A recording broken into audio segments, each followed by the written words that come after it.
Acts 2:17 says that in the latter days, God's going to pour out His Spirit upon all flesh. Young men, young women are going to prophesy, and your old men and young men are going to dream dreams and have visions.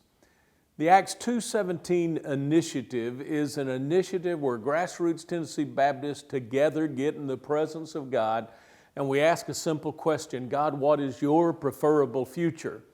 God, what's the next big thing you want on the agenda for us?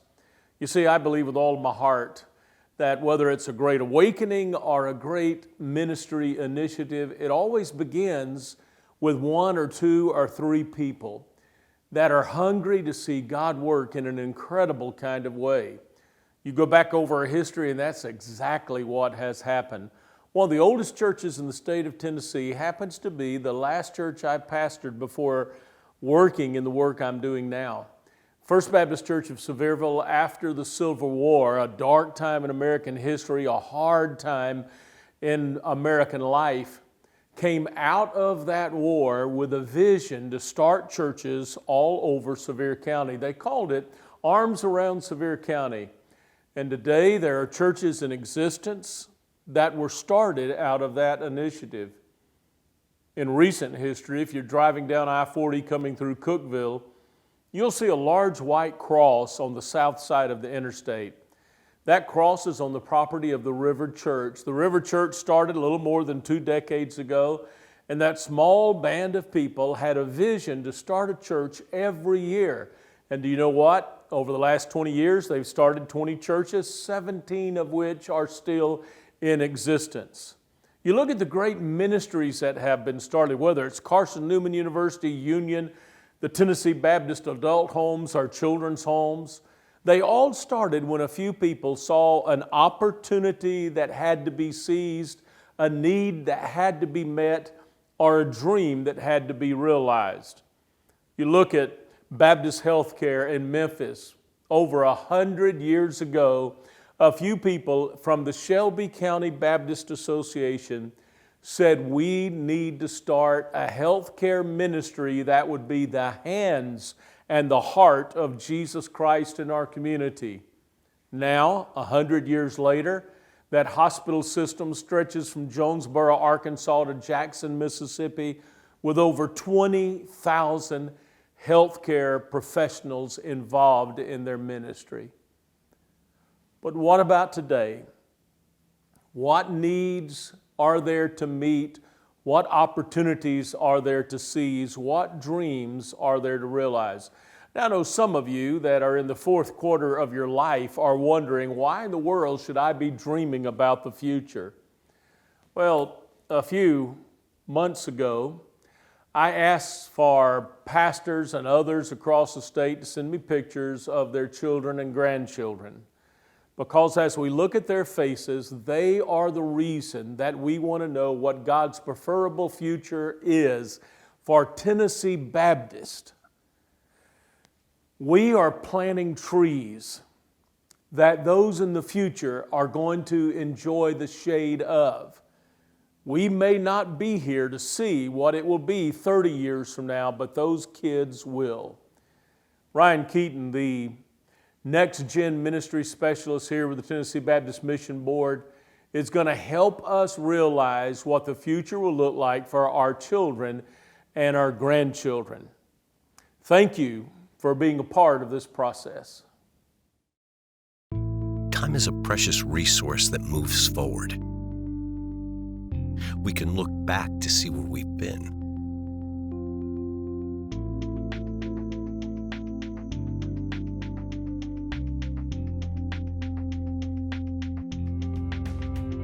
We can't change the past, but the future, it's a mystery, full of promise and glory.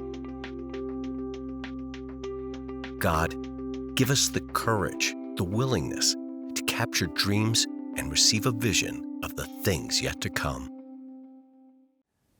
There have been times in our past where we had plans, events changed what we thought the future would be, and our plans had to adapt. Over the next few minutes, dream with us as we have an opportunity to look ahead into the future. So you may be asking yourself, why look to the future? Well, trend assessments are essential for organizations to proactively use the future. So how do we respond to trends? There will be one of four ways that we're going to respond to the future, whether we realize it or not. We'll be reactive, where we think the future repeats the past and we deal with the changes. We will be inactive, where we just go with the flow and we live for the now. We will be preactive, where we look for trends, and as you see a new wave, you ride it. Or you'll be proactive. You see the wave coming and you get creative with it. And our desire is to be proactive. Now, visioning the future isn't new. Jesus was a futurist, and he encouraged his followers to look to the future and to be prepared for it. And leaders throughout our country's history have looked to the future, and often projections are incredibly close to the actual. Now, this is where a man might spend most of his time in the home of the 21st century. This equipment here will allow him to carry on normal business activities without ever going to an office away from home. This console provides a summary of news relayed by satellite from all over the world. Now, to get a newspaper copy for permanent reference, I just turn this button, and out it comes. When I've finished catching up on the news, I might check the latest weather. This same screen can give me the latest report on the stocks I might own. A telephone is this instrument here, a mock-up of a possible future telephone. This would be the mouthpiece. Now, if I want to see the people I'm talking with, I just turn the button and there they are. Over here, as I work on this screen, I can keep in touch with other rooms of the house through a closed-circuit television system. With equipment like this in the home of the future, we may not have to go to work. The work would come to us. In the 21st century, it may be that no home will be complete without a computerized communications console. In 1967, Walter Cronkite was close in predicting what the 21st century would look like. So can we look to the future and be proactive in ministry like those who have come before us? To be proactive, we must study the top 5 issues or trends that are impacting our state. And the 5 trends are population, hardship, economic, societal, and church or religious. Population trends. We can see from this chart that the population of Tennessee is projected to rise by 14% over the next 20 years. This slide is an interactive map that you can find on our website and look up your county to see the population and demographic projections for your community. Now, one thing that maps and projections like these do not include are what we would call interruptive events, like the Blue Oval City that is coming to Haywood County. So what factors are leading to an increase in population change? Well, we see that people are migrating from other states to Tennessee. We are also having an increase in numbers of immigrants that are coming to our state from around the world. Now, the Bible commands us to go to the nations with the gospel, and God is bringing the nations right here to Tennessee. The average lifespan is also projected to increase over the course of the next 20 years. Now, one area that you may have expected to see on the top factors of population increase that you do not is natural birth. Natural birth is projected to not be a major factor in population's increase because of delays in marriage and the increase of marital age.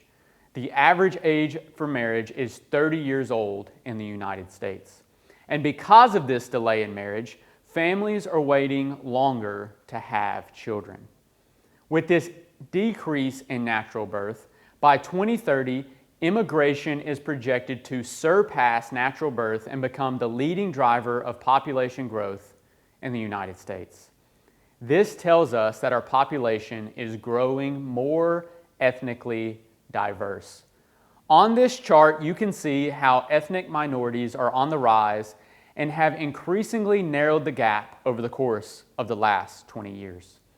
So where is a bulk of this population influx moving? Well, we can see about 90% of the population will live in urban areas. This outpaces the rest of the U.S., whose average urban population is 82%. You can see the rise of non-white to white ethnic population change in the metro areas of Tennessee. The SBC and the TBC are made up majority of rural congregations. And since the TBC is vastly a family of small to medium-sized rural congregations, we as a convention will have to face the challenge of saturating these growing urban areas with the gospel. So these are the issues that are impacting our state when it comes to population trends. The next question that we have to ask is, what hardships are facing our state? Well, we see a rise in drug-related deaths and overdoses that are impacting our communities. We're seeing a rise in suicide rates and mental illness. And some of these statistics have been directly connected to the rise of technology and social media usage.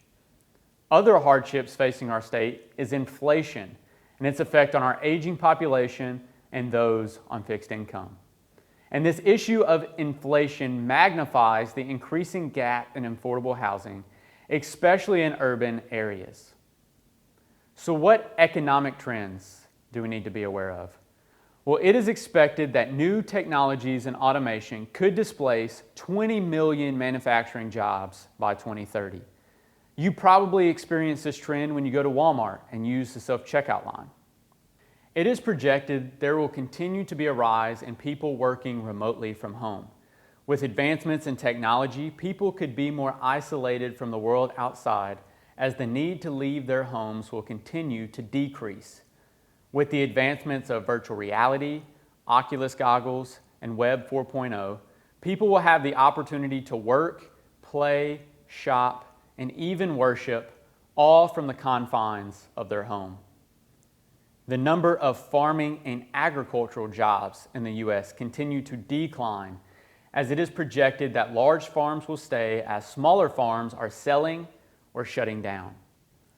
Burnout of public-facing jobs like nurses, teachers, and ministers may result in permanent shortages in these areas. Barna Research released a statistic that in the last year, 42% of pastors said they had seriously considered quitting the ministry in the last year.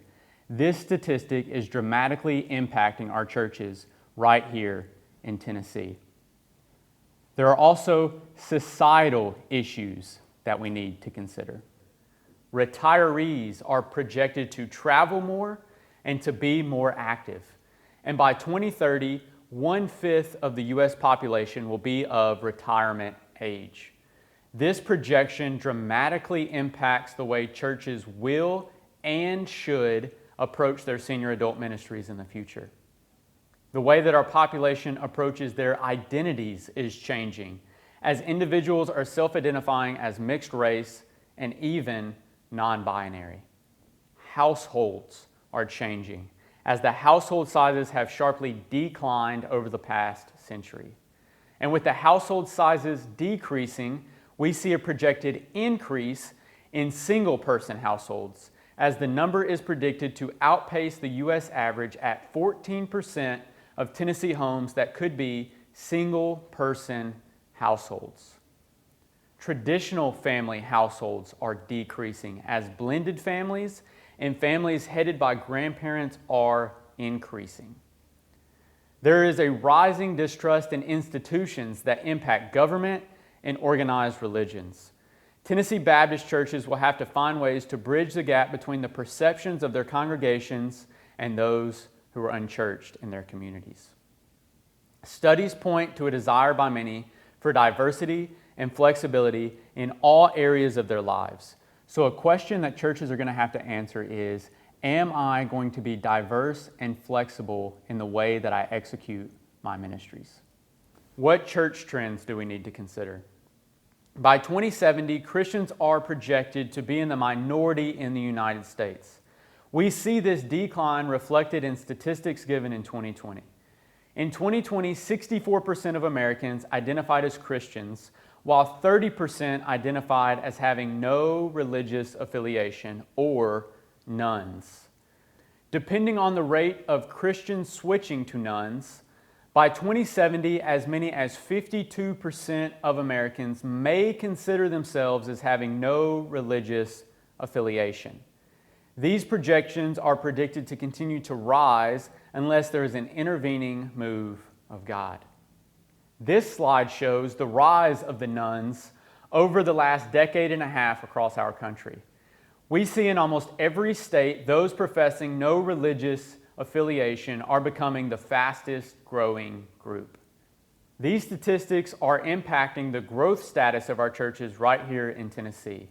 Over the last 5 years, 80% of Tennessee Baptist churches have either plateaued or declined.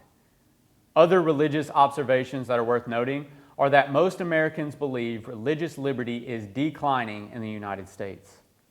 There is an increasing number of pastors and staff who are likely to be bivocational, and meeting financial obligations will become more challenging for churches. So where do we go from here? We go forward and to the future. Now, I know that some of this information that I shared seems bleak. So what can we do? Well, the truth is, we can't do anything about the future under our own strength. But God can. We have great hope in being in the presence of God and seeking His preferable future.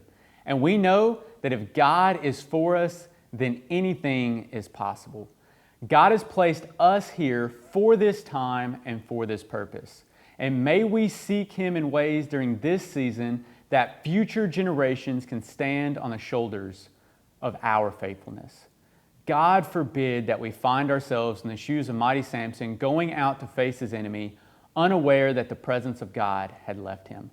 May we be like King Jehoshaphat, who cried out, "God, we don't know what to do, but our eyes are on you." May we relentlessly follow his lead. Why? Well, it's simple. We're doing this for the future church, the next generation. When I'm in your shoes, what kind of world will I live in?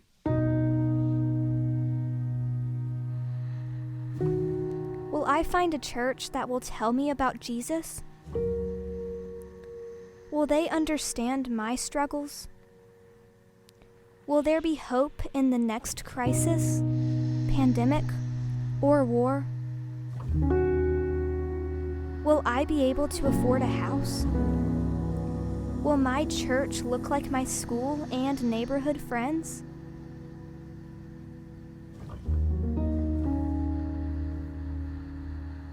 Will you teach me truth about Jesus so completely that I still choose Jesus as an adult?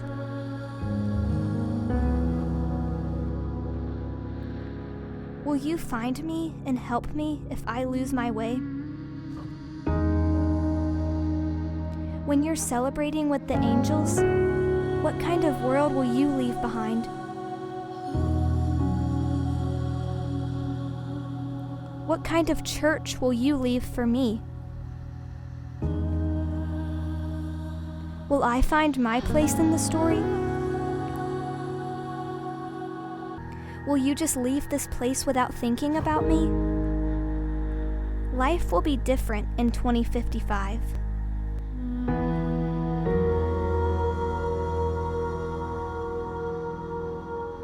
Maybe 2055 has little meaning for you, but it means a lot to me.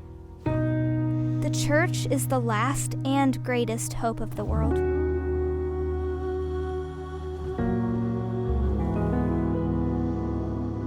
Jesus is counting on me. And so I am counting on you.